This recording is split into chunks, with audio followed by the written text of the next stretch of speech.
Pues muy buenos días. Yo como pediatra estoy encantado de moderar esta mesa redonda entre dos personas muy expertas. La primera charla la va a dar la profesora Mari Carmen Collado, ella es profesora de investigación del IATA CSIC de Valencia. Hace muchos estudios de investigación sobre la relación binomio madre-niño, con lo cual los pediatras siempre estamos encantados con todas sus aplicaciones. Y luego la doctora Beatriz Espín, que es gastroenteróloga pediatra como yo, del Hospital Virgen del Rocío, que va a hablar de las aplicaciones en pediatría. Vamos, como ha comentado la profesora Mónica de la Fuente, tendremos después de estas dos primeras charlas la primera mesa redonda. Y nada, cuando quieras, profesora Carmen Collado. Buenos días a todos. ¿Me escucháis bien? Bueno, muchísimas gracias por la invitación, por poder participar en estas sesiones de microbioma. Y hoy, como ha comentado el doctor Guillermo Calatayud, pues vamos a hablar del binomio madre-hijo y la influencia de la lactancia materna y otros factores que además ayer también se explicaron muy claramente. Bueno, el proceso de colonización microbiana todos sabemos que es un proceso complejo, muy compartimentalizado, es decir, unos primeros colonizadores dan lugar a un ambiente adecuado para que los siguientes colonizadores puedan establecerse y la microbiota va evolucionando en complejidad, en cantidad y en diversidad a lo largo de nuestra vida, influenciada por diferentes factores. Ya vimos ayer el nacimiento, la alimentación, el estilo de vida, etc. Sin embargo, aunque parece algo ya muy estudiado, tenemos todavía muchas preguntas. Por ejemplo, ¿cuáles son esas cepas clave que llegan por primera vez al niño en ese momento del parto? ¿Cómo ocurre ese ensamblado? ¿Es aleatorio o realmente tiene un sentido biológico? Y luego, ¿cuál es ese proceso secuencial? ¿Podemos intuir que hay momentos más sensibles que otros a los efectos perinatales?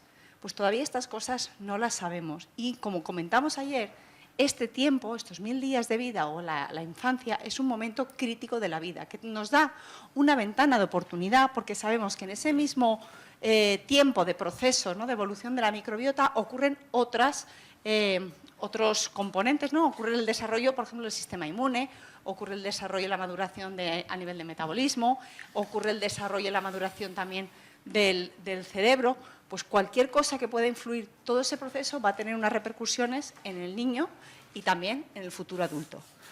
Como hemos comentado, el entorno materno-infantil es importante porque también el niño, durante la gestación, ¿no?, la vida in útero, todo lo que le ocurre a la madre también va a repercutir. Está la teoría, ¿no?, del desarrollo, ¿cómo se llama?, el Developmental Origins in Health and Disease, ¿no?, cómo ocurre también la programación de la salud del niño y del futuro adulto durante la gestación, y es por ello que hoy vamos a contar un poco todo ese proceso binomio materno-infantil, acabando con la parte de la lactancia. En la gestación hay algunos estudios que ya sugieren que la microbiota de la mujer, que luego se expandirá con los siguientes ponentes, cambia para adaptarse a los cambios inmunológicos, metabólicos y fisiológicos que ocurren en la mujer.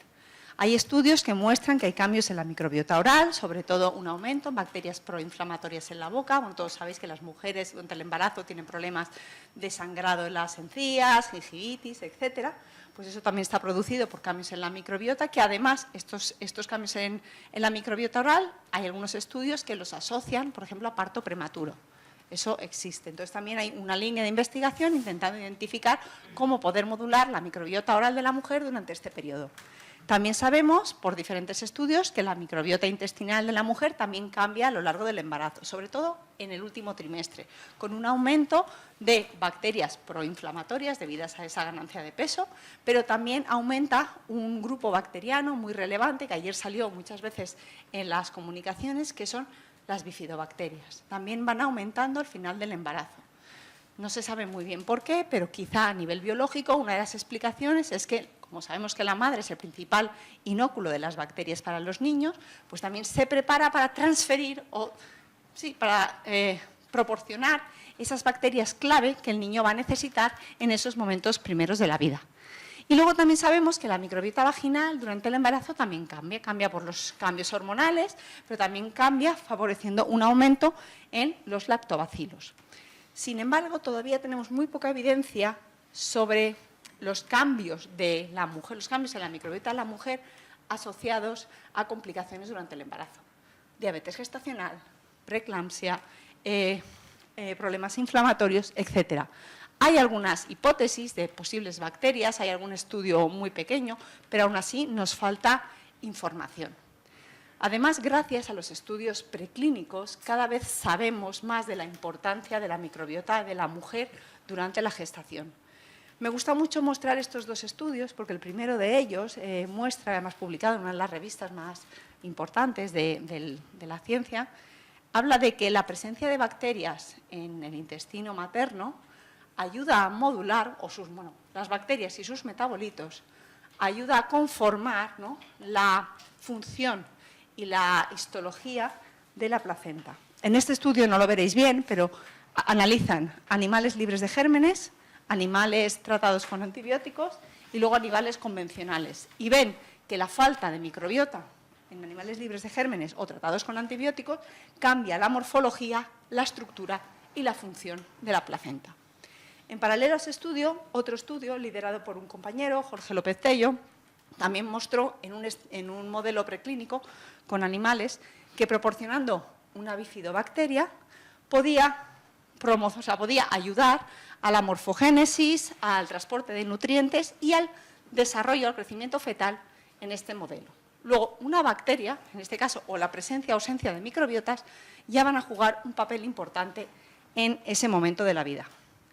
También sabemos que la microbiota materna durante la gestación puede programar la salud futura de su descendencia. En este estudio analizaron cómo la alimentación, ayer también comentamos la relevancia de la alimentación, pero cómo la alimentación, sobre todo alimentos ricos en fibras, modula la microbiota materna, favoreciendo aquellas bacterias que son productoras de ácidos grasos de cadena corta, butirato, acetato, propionato, que van a interactuar con receptores específicos de los embriones que los van a proteger frente a un síndrome metabólico cuando estos estén expuestos a una dieta obesogénica o una dieta más industrializada. Sin embargo, todos estos estudios que podemos verlos en modelos animales son muy difíciles o casi imposible de poder hacerlos en estudios en humanos. Entonces, los que trabajamos en estudios en humanos intentamos proporcionar asociaciones o datos para poder luego investigar con los modelos preclínicos o los modelos in vitro cuáles son los mecanismos, ¿no?, que están relacionados con esas observaciones. Para ello, por ejemplo, en nuestro grupo hemos liderado una corte de nacimiento con muestras longitudinales de madres e hijos a lo largo de los diferentes puntos de la vida. Hemos recogido hasta los 2 años de vida, hace poco hemos acabado los 6 años y hemos estado muy interesados en estudiar ese impacto de la alimentación materna en la microbiota, en la lactancia y en la salud del niño. Lo primero que nos encontramos cuando analizamos la microbiota de las madres es que vimos como una agrupación de esa microbiota en dos grupos. Y estaban caracterizados por diferentes bacterias, una fundamentalmente con prebotelas y la otra donde podíamos encontrar bacterias más productoras de ácidos grasos de cadena corta, ¿no?, como Faecalibacterium, Roseburia, Blautia, etc. Cuando chequeamos en los cuestionarios y la información dietética, también vimos que esas dos agrupaciones de microbiota se asociaban con diferente alimentación. Esto era un estudio observacional, aquí no habíamos hecho una intervención ni habíamos hecho una recomendación dietética, simplemente dentro de los estándares normales vimos que en un grupo había una ingesta un poco más elevada dentro de la normalidad de ciertos componentes comparada con otro. Y vimos que el grupo, por ejemplo, donde había más bacterias productoras de ácidos grasos de cadena corta, vimos que además había una ingesta un poco mayor de fibra, polifenoles, etc. Luego aquí ya estábamos viendo lo que enlazamos con el estudio que os había comentado de animales con las dietas ricas en fibra. Y otra cosa interesante que vimos aquí es que el consumo de grasas, sobre todo de grasas saturadas, se asociaba con una mayor permeabilidad intestinal en las mujeres gestantes. Eso solo no se vio en las mujeres, sino que también analizamos el perfil inmunológico de la sangre de cordón umbilical, sobre todo la que iba al feto, ¿no?, al bebé, y vimos que esa agrupación de microbiota alimentación materna también tenía un efecto en el perfil de citoquinas, de inmunoglobulinas, etc. E incluso vimos una mayor tendencia de cesáreas en aquellas mujeres que consumían una dieta menos equilibrada. Eso también se vio reflejado luego en el bebé. Sé que es muy pequeño y no se ve, pero quedaros con los colores. Aquí lo que vimos es componentes de la alimentación de la madre con microbiota, o con géneros bacterianos presentes en la microbiota de los niños, y vimos que habían algunos elementos que se asociaban de forma positiva y otros de forma negativa con los niños.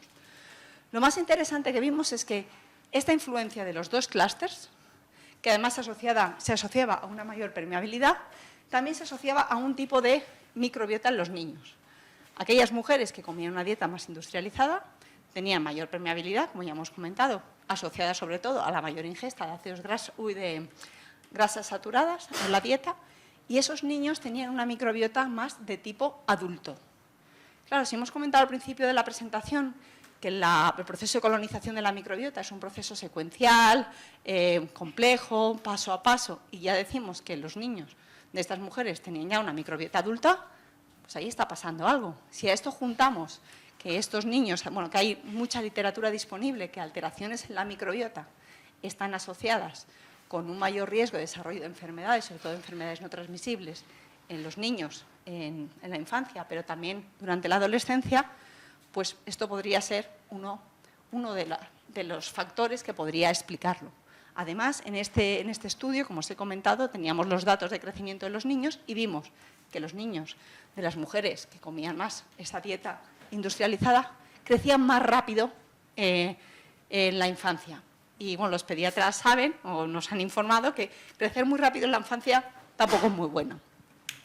Entonces, estamos aún siguiendo esta cohorte y bueno, veremos si estos niños desarrollan algún tipo de enfermedad. Ahora vamos al momento del parto o del nacimiento. También ya se ha contado los diferentes factores que pueden influenciar en la microbiota de los niños, ¿no?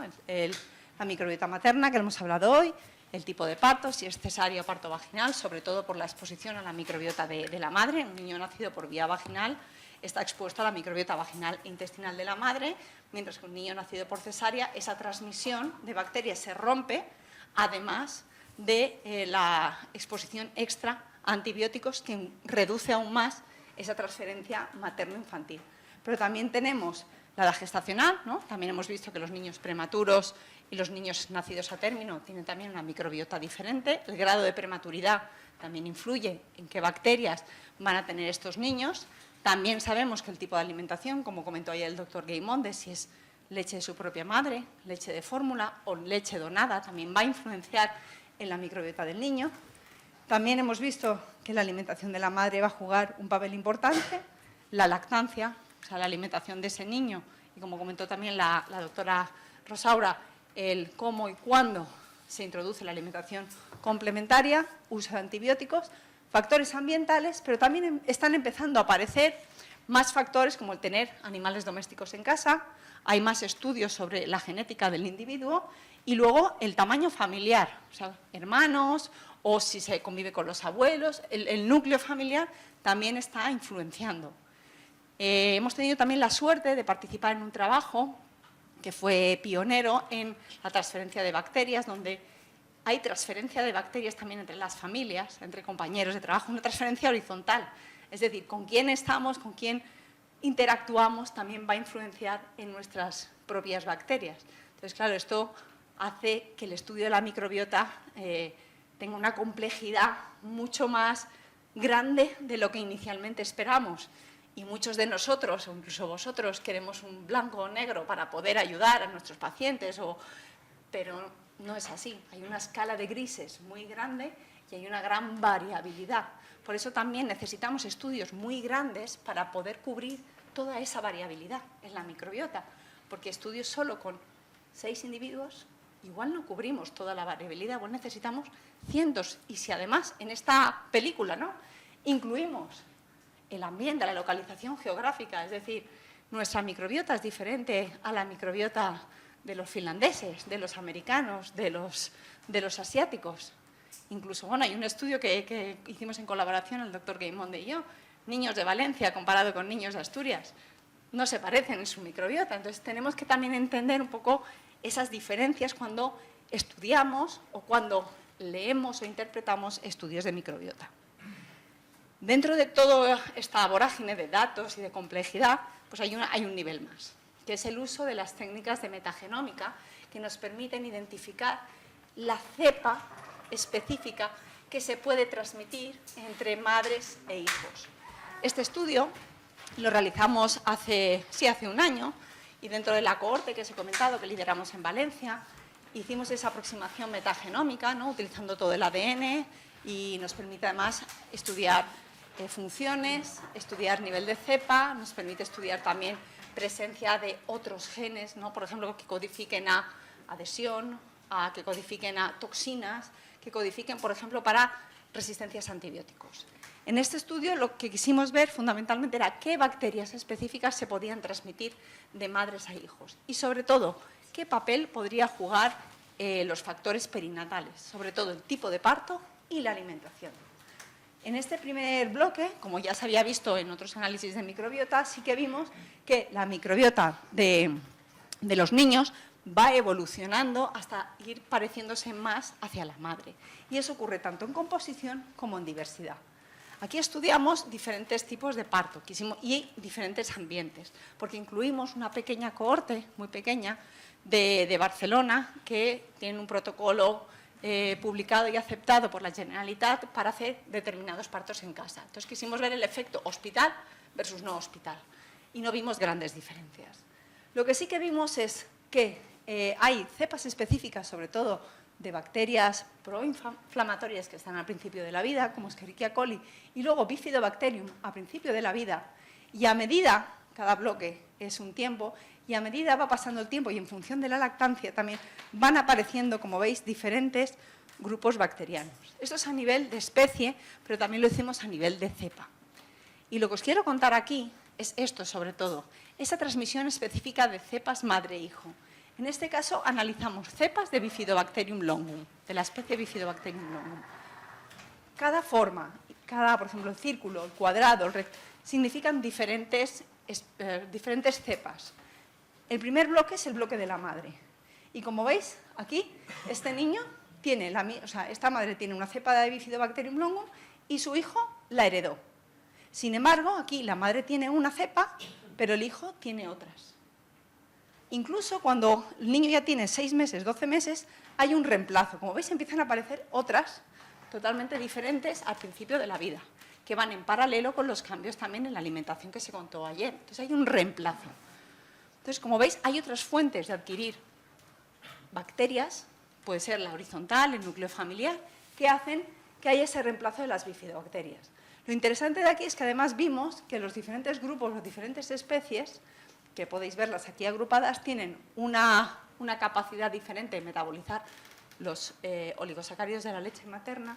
Y además en este estudio también vimos cómo esos clústeres iban cambiándose. Como veis aquí, en los niños alimentados con leche materna, sé que está pequeñito, pero bueno, creerme, los niños alimentados con leche materna o los que están parcialmente tienen, por ejemplo, Bifidum infantis, mientras que los no alimentados con leche materna como que mantienen estable, ¿no?, las bifidobacterias, las especies o las cepas específicas que contienen en su intestino durante ese primer año de vida. ¿Es importante a nivel biológico ese reemplazo de bifidobacterias? Pues aún no lo sabemos. Nos falta estudiar aún más en esa funcionalidad, ¿no?, ese impacto biológico, esa aplicación a la práctica diaria.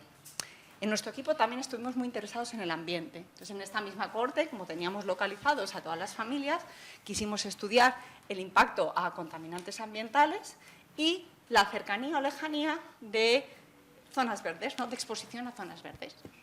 Y efectivamente, esto es un poco un resumen, vimos que si esos niños vivían cerca de zonas verdes, menos expuestos a contaminantes, su microbiota era como más adecuada, aunque sabéis que no podemos definir qué es una microbiota sana, no podemos definirla, aunque sí que sabemos que en los niños una microbiota caracterizada por bifidobacterias que está asociada a niños nacidos por parto vaginal y lactancia materna, sí que está más asociada a una salud de esos niños. Pues aquí lo que vimos es que el ambiente también marca. ¿Qué es más importante, el ambiente, el tipo de parto o la alimentación? Pregunta muy difícil. Creo que es una combinación de diferentes factores y, como se comentó ayer, al final el individuo tiene su propia historia, su propia trayectoria y su propia microbiota derivada de la evolución, pues, de toda la vida. también, como os he comentado, estamos muy interesados en analizar el impacto del vivir en diferentes sitios. Y tuvimos la oportunidad de participar en un estudio donde se combinaron muestras de niños de África, ¿no? de Etiopía, Ghana y Tanzania, con niños europeos.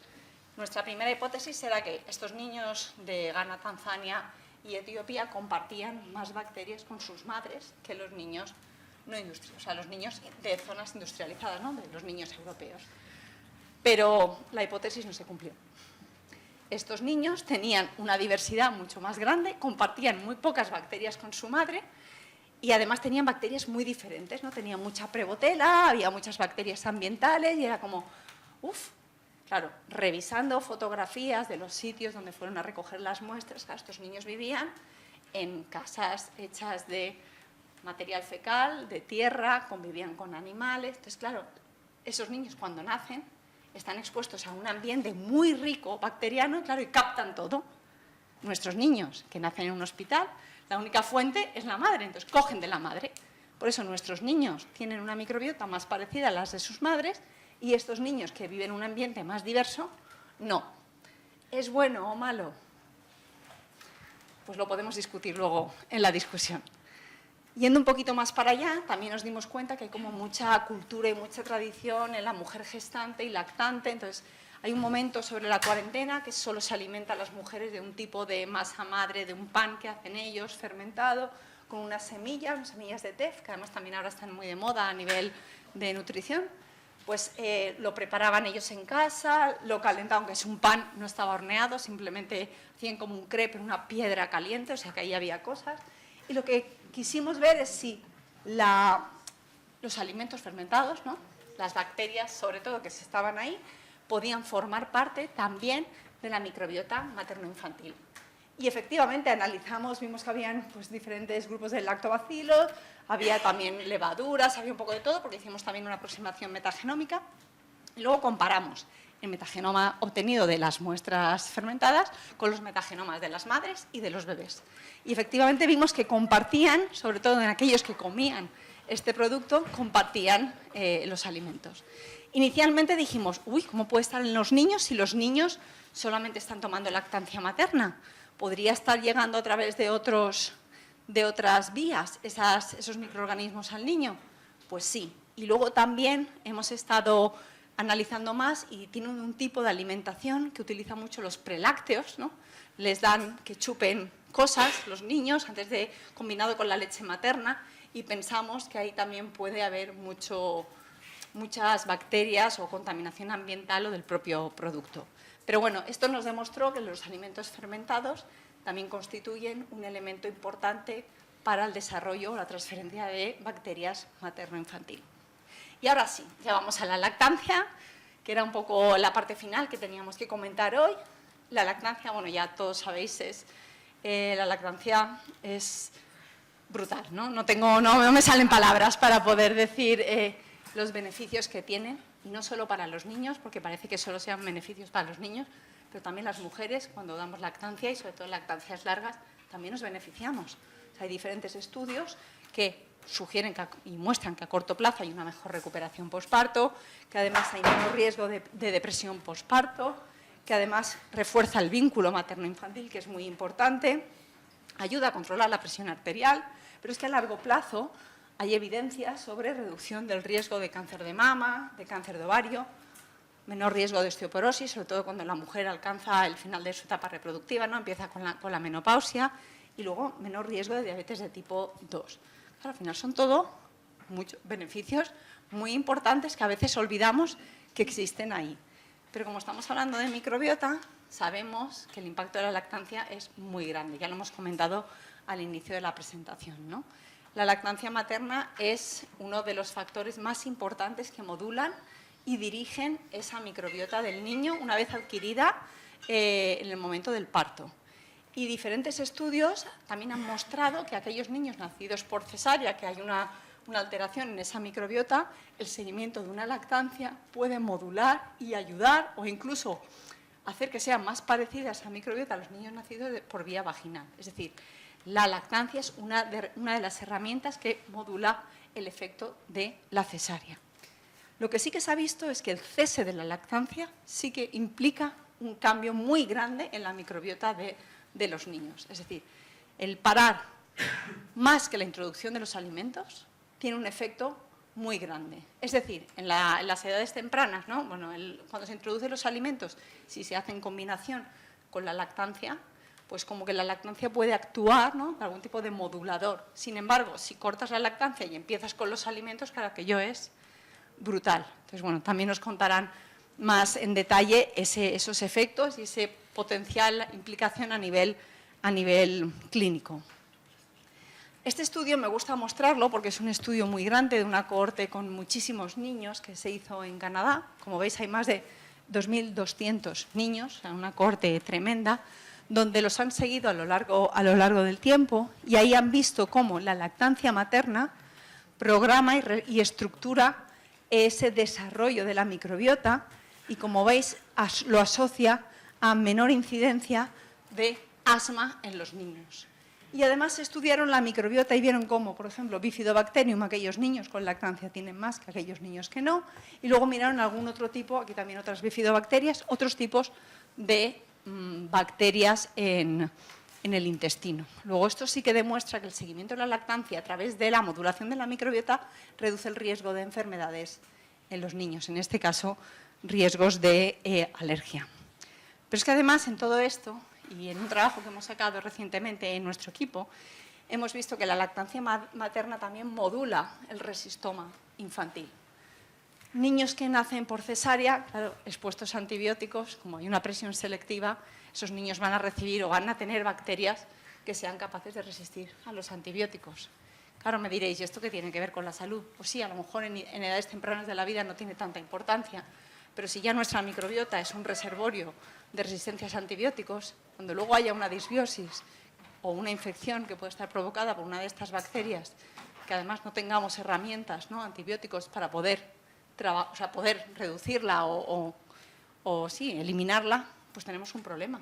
Sabéis que la Organización Mundial de la Salud estima que va a haber más de 30 millones de muertes relacionadas con resistencias a antibióticos para el 2030. O sea, realmente es una pandemia silenciosa, pero que existe. Y en nuestro estudio lo que quisimos ver era cómo esos factores perinatales podían modular el resistoma, y vimos el tipo de parto, y la lactancia. Vimos que en los niños con lactancia materna exclusiva, sobre todo los primeros meses de vida, tienen menor carga y menor diversidad de genes de resistencia en el intestino comparado con aquellos niños que toman mixta o que toman fórmula infantil. O incluso mucho más allá, quisimos ver el primer año de vida, exposición a leche materna o no. Y sí que vimos que aquellos que estaban expuestos durante más tiempo a leche materna también tenían menos carga de resistencias a antibióticos. Entonces, ¿qué hay en la leche materna? Es una competición biológica porque la leche materna promueve que haya bifidobacterias y las bifidobacterias es un grupo bacteriano que no tiene mucha carga de genes de resistencia en su genoma, o también ayuda a que posibles enterobacterias, ¿no?, Escherichia coli, Klebsiella, enterococos, demás que sabemos que son muy portadores de genes de resistencia, estén ahí. Pues aún no tenemos esa respuesta, pero bueno, tenemos la observación y, como os he dicho antes, ahora con estudios in vitro y estudios preclínicos, pues vamos a intentar entender qué está ocurriendo. Pero claro, ¿qué tiene la leche, ¿no? Porque estamos viendo que la lactancia es muy beneficiosa, pero la leche en sí, ¿qué tiene? Bueno, la leche es el alimento más complejo, activo, que se adapta a los requerimientos nutricionales de los niños, pero incluso más allá, porque tiene una gran cantidad de componentes bioactivos, ¿no? Ya se ha mencionado alguno de ellos, oligosacáridos, microorganismos, pero también contiene factores de crecimiento, componentes inmunológicos, proteínas, péptidos, bueno, una gran cantidad de estos componentes bioactivos.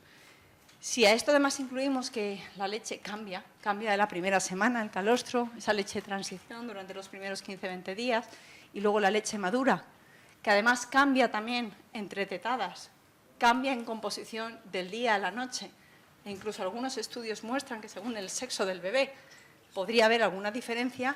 Claro, la complejidad para poder estudiar la leche materna es súper difícil. Pero bueno, en España tenemos la suerte de tener un gran pionero, que es el profesor Juan Miguel Rodríguez, que lo tenemos aquí con nosotros, que él fue de los primeros en mostrar la presencia de bacterias beneficiosas en la leche materna. Y gracias a su trabajo, que sé que les costó mucho poder publicarlo en su día, ahora hay estudios, como por ejemplo este que os voy a enseñar, publicado en una revista también muy importante, donde hacen un estudio de la microbiota de la leche materna de diferentes mamíferos, incluido el ser humano. Como veis, bueno, esto es un poco el árbol de la vida, pero analizaron elefantes, analizaron jirafas, ballenas, que no sé ni cómo recogieron esa muestra, pero bueno, ellos se hicieron aquí, o sea, realmente es un estudio brutal donde analizaron pues más de 107 muestras de leche de diferentes mamíferos. Y bueno, aquí es un poco la visión general de los diferentes filos de microorganismos que encontraron. Bueno, he marcado en rojo el humano, pero para que veáis que está formado por los principales filos, ¿no? Firmicutes, Proteobacteria, también Actinobacteria, y este es a nivel de género, donde en la mayoría de ellos tenemos algo en común. Hay muchos estreptococos y estafilococos. Entonces, realmente eso tiene que tener una explicación biológica. ¿Por qué están ahí? ¿Para qué están ahí? Y ahí es donde me voy a la anterior. Hay diferentes hipótesis sobre qué bacterias, o sea, sobre qué hacen esas bacterias que hay presentes en la leche materna, ¿no? Pues ayudar a colonizar la microbiota intestinal, ayudar a estimular el sistema inmune, ¿no? A reconocer qué bacterias son buenas, qué bacterias son malas, cuáles son las de la madre, cuáles no, etcétera. Y además ayudar, ¿no? O facilitar a la nutrición y al metabolismo. Ayer contamos que había muchas bacterias que podían producir ciertas vitaminas, producen ácidos grasos de cadena corta. Sabemos que incluso algunas de ellas pueden producir neurotransmisores, como el GABA, que se comentó ayer. Luego, todo eso está haciendo un efecto y dirigiendo, como os he comentado antes, esa evolución de la microbiota de los niños. También sabemos que los mismos factores que afectan a la microbiota del niño y de la madre también afectan a la leche. Es decir, un estado nutricional de la madre, por ejemplo, madres obesas frente a madres no obesas, hay un cambio en la microbiota, el tipo de parto, sobre todo por el efecto de los antibióticos, la localización geográfica también, ¿no? Hemos hablado que la dieta, el estilo de vida, el cuándo y cómo comemos, el clima, todo eso puede modificarlo, la edad gestacional, etcétera. Y luego la alimentación. Hay pocos estudios, pero sí que se ha visto, y nosotros en nuestro equipo también lo hemos visto, que, ¿os acordáis de esos dos clústeres de la microbiota de la madre asociado a microbiota intestinal y dieta? Pues también vimos que influenciaba en la composición de la leche materna.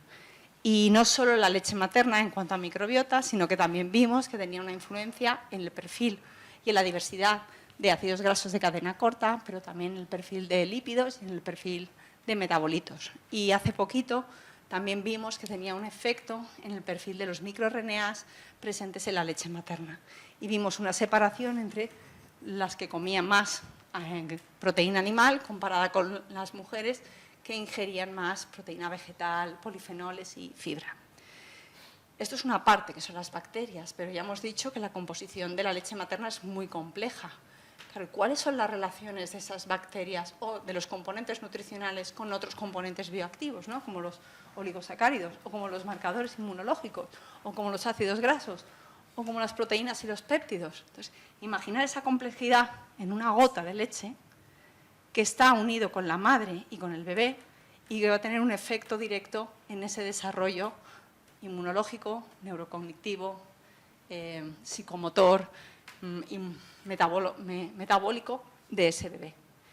Luego, desde aquí, la promoción de la lactancia materna es una prioridad para nuestra sociedad y, aunque sabemos la teoría, pues cada vez también las lactancias son más cortas o incluso hay muchas mujeres que deciden no dar lactancia. Entonces, creo que desde aquí es un foro muy adecuado para que vosotros también podáis ayudarnos a promocionar algo tan importante como es la lactancia materna por todos los beneficios que conlleva para nuestra sociedad.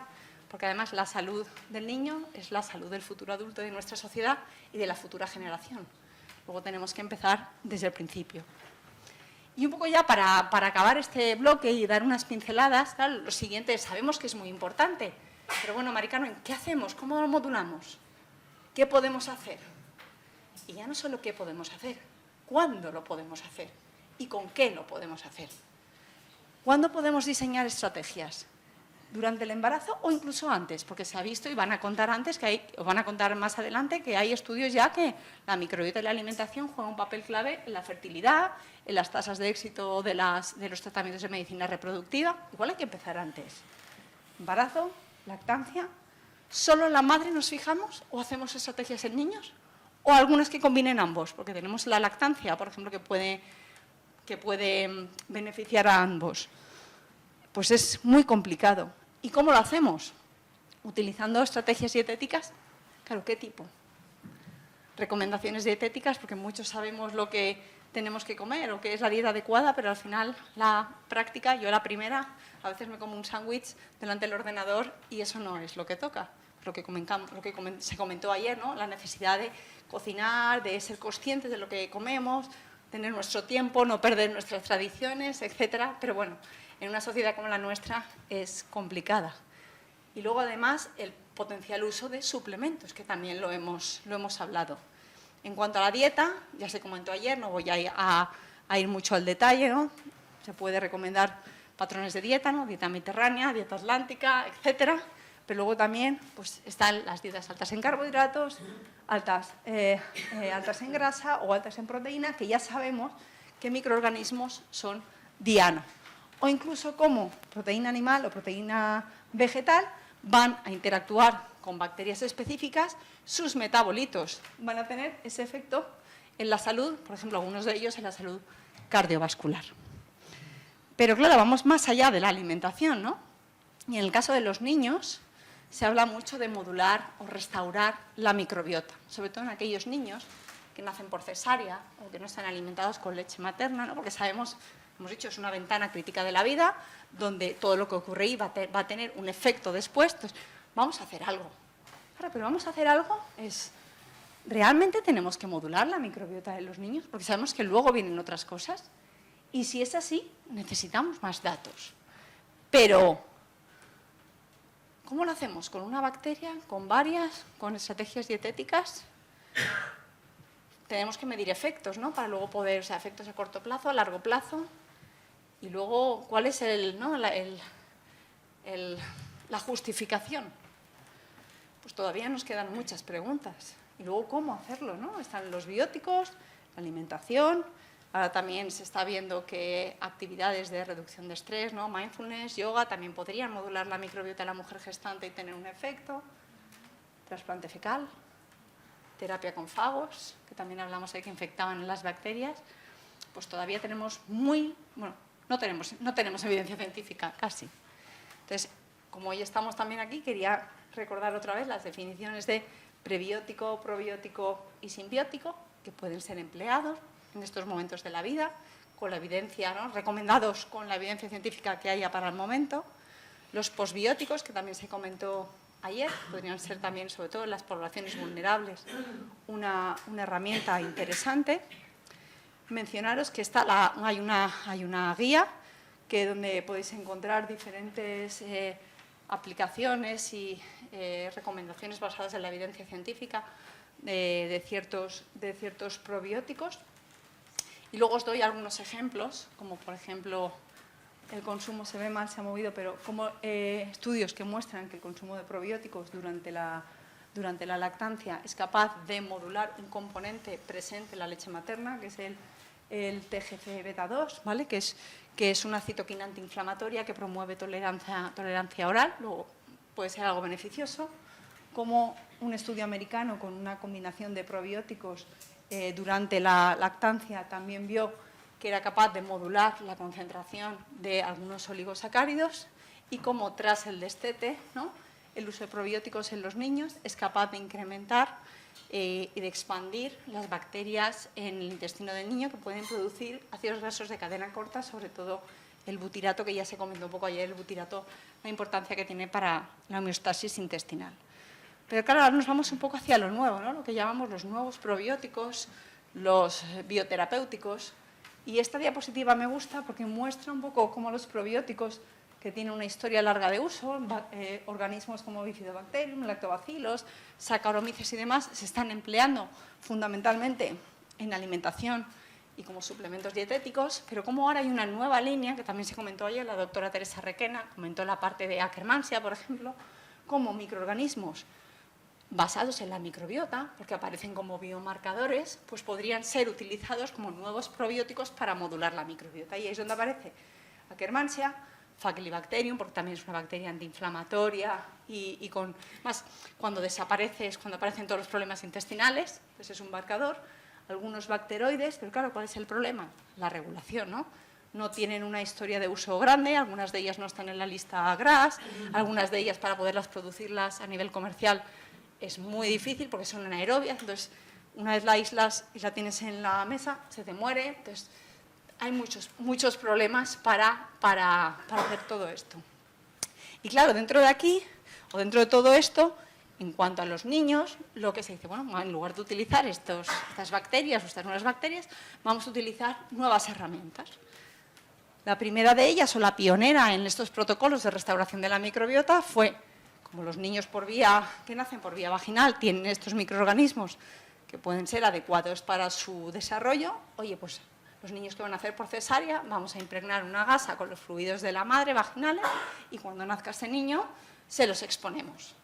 Pues hicieron un primer estudio con una N muy pequeña, eran 10 niños, y los siguieron solo un mes y vieron que había algún cambio.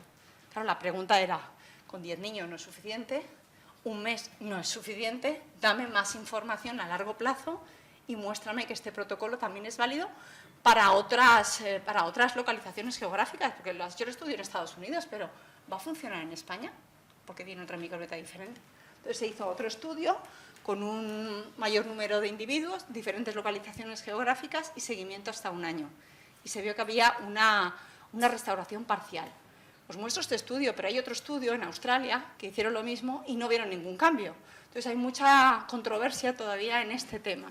Y luego también la necesidad, cómo hacer esto, porque una gasa no solo expones microorganismos, expones también patógenos y otras cosas que pueden estar afectando a la salud de ese niño. Entonces, otro equipo en Finlandia dijo, bueno, como la microbiota vaginal no funciona muy bien, vamos a ver si la intestinal de la madre, que sabemos que las bacterias intestinales están mejor adaptadas al intestino de ese bebé, tiene mayor efecto. Entonces, lo que hicieron es coger la microbiota de la madre, la fecal, la disolvieron, ¿no?, en leche y se la dieron a los bebés. Y aquí sí que vieron que esos niños que habían recibido, esos niños nacidos por cesárea que habían recibido el trasplante fecal, o sea, la microbiota fecal de la madre, sí que tenían una microbiota más parecida a la madre y más parecida a los niños que habían nacido por vía vaginal. Claro, la primera pregunta es, Dios mío, ¿cómo han hecho esto? ¿Qué comité de ética les ha permitido hacer un trasplante fecal con lo que ello conlleva? Y bueno, pues aquí está, es una prueba de concepto, pero es cierto que todos estos estudios están sentando unos precedentes, pero esto solo se hace a nivel clínico. Yo sé que habréis visto vídeos en YouTube de cómo hacerte un trasplante fecal, ponértelo en casa, incluso ya hay madres que van al paritorio pidiendo que quieren una exposición a la gasa si le hacen una cesárea. Cuidado, esto solamente está a nivel clínico.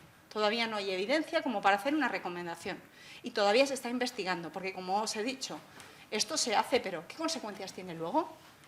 Si realmente al año de vida o a los 2 años esos niños siguen teniendo más riesgo de desarrollar alergias o obesidad, al final, ¿para qué hacemos esa intervención?